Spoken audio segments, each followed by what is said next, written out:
27 август президенти ҷумҳурии тоҷикистон пешвои миллат муҳтарам эмомалӣ раҳмон дар шаҳри Роғун бо кормандони нерӯгоҳи барқии обии Роғун ва фаъолони шаҳри Роғун мулоқот намуданд. роҳбари давлат муҳтарам эмомалӣ раҳмон баъди боздид аз маҳалли бунёди нерӯгоҳ ва шиносоӣ бо раванди корҳои сохтмонӣ бо таҳлилҳои амиқ андешаронӣ намуда барои вусъати корҳо ва назорати сифат дар назди коргарон вазифаҳои мушаххас гузоштанд. таъкид гардид ки нишондиҳандаҳои то имрӯз ба даст омада нисбат ба боздиди соли гузашта беҳтар ва назаррас мебошанд. оид ба аҳамияти иншооти муҳими соҳаи энергетика андешаронӣ намуда сарвари давлат иброз доштанд ки бо бунёд ва пурра ба корандохтани Роғун мо имрӯзу фардои ободи Тоҷикистон ва зиндагии бо саодати наслҳои имрӯзаву ояндаро таъмин мекунем. президенти кишвар муҳтарам Эмомалӣ Раҳмон таъкид намуданд ки ду агрегати аввалини нерӯгоҳи Роғун аз ибтидои ба истифодадиҳӣ то имрӯз 9.1 миллиард киловатт соат нерӯи барқ истеҳсол кардааст ки маблағи он 2.1 миллиард сомониро ташкил медиҳад. гуфта шуд ки соли 2026 иваз намудани чархҳои кории муваққатии агрегатҳои панҷум ва шашум ба чархҳои кории доимӣ дар назар аст ва бо амалӣ гардидани ин иқдом ҳаҷми истеҳсоли нерӯи барқ боз ҳам афзоиш меёбад.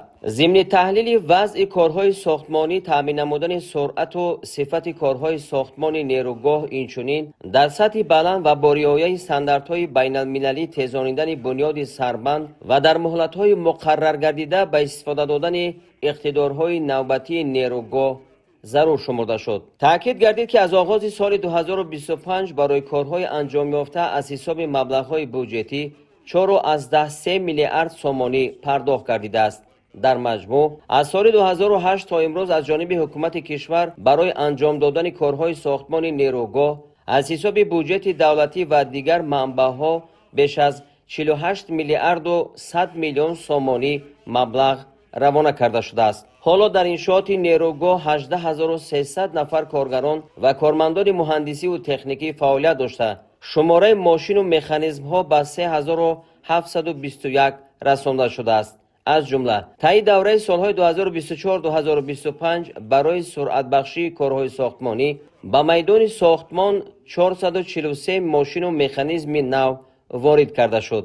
барои вусъати корҳо ва иҷрои саривақтии нақшаи пешбинишудаи сохтмон роҳбари давлат муҳтарам Эмомалӣ Раҳмон фармоишгар ва пудратчиёни бунёди нерӯгоҳи барқии Роғунро вазифадор намуданд. аз ширкати Вибил талаб карда шуд ки бо баландбардоштани сарбанд дар муҳлатҳои муқаррар гардида обгирии обанборро то охири моҳи сентябри соли ҷорӣ дар сатҳи 1100 метр таъмин намояд. ширкати Вибилд вазифадор гардид ки бо истифода аз боду ҳавои мусоид корҳоро бо реҷаи шабонарӯзӣ роҳандозӣ намояд, шумораи мошину механизмҳоро зиёд карда захираи ҳаҷми зарурии маводи сарбандро таъмин ва барои истифодаи самаранок аз хатти конвейерӣ тадбирҳои амалӣ андешад. ширкати Тоҷик гидроэлектромонтаж супориш гирифт ки нақби сохтмонии қабати чорумро бо тамоми иқтидори он то мавсими селобҳо яъне на дертар аз моҳи апрели соли 2026 барои истифода омода намояд. сарвари давлат муҳтарам Эмомалӣ Раҳмон ба ширкатҳои пудратӣ дастур доданд ки барои дар муҳлатҳои муқаррар гардида ва бо сифати баланд анҷом додани корҳо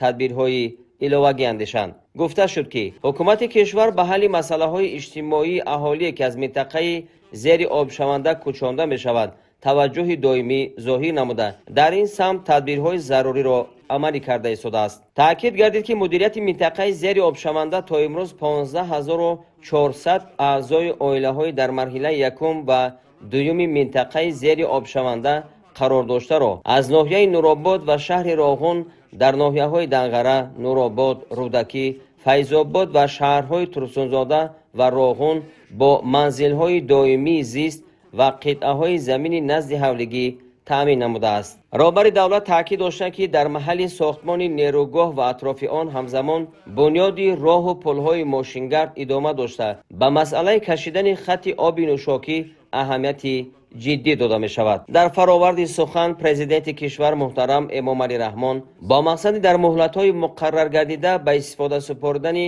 иншооти фосилавӣ ва иқтидорҳои навбатии нерӯгоҳи روغون اینچنین جلب مبلغ در نزد وزارات و اداره‌های مربوطه، شورای ناظران جمعیت سهامی نیروگاه برقی آبی روغون، جمعیت سهامی نیروگاه برقی آبی روغون، مؤسسه دولتی مدیریت منطقه زیر آب شونده نیروگاه برقی آبی روغون و شرکت‌های قدرتی وظیفه‌های مشخص گذاشتند. پس از سخنرانی پرزیدنت کشور محترم امامعلی رحمان اوید بر رفت کارها در نیروگاه برقی آبی روغون، سروزیر جمهوری تاجیکستان محترم قاهر رسولزاده گزارش داده از جمله اطلاع دادند که کارها در همه سمت‌ها با مرام ادامه دارند.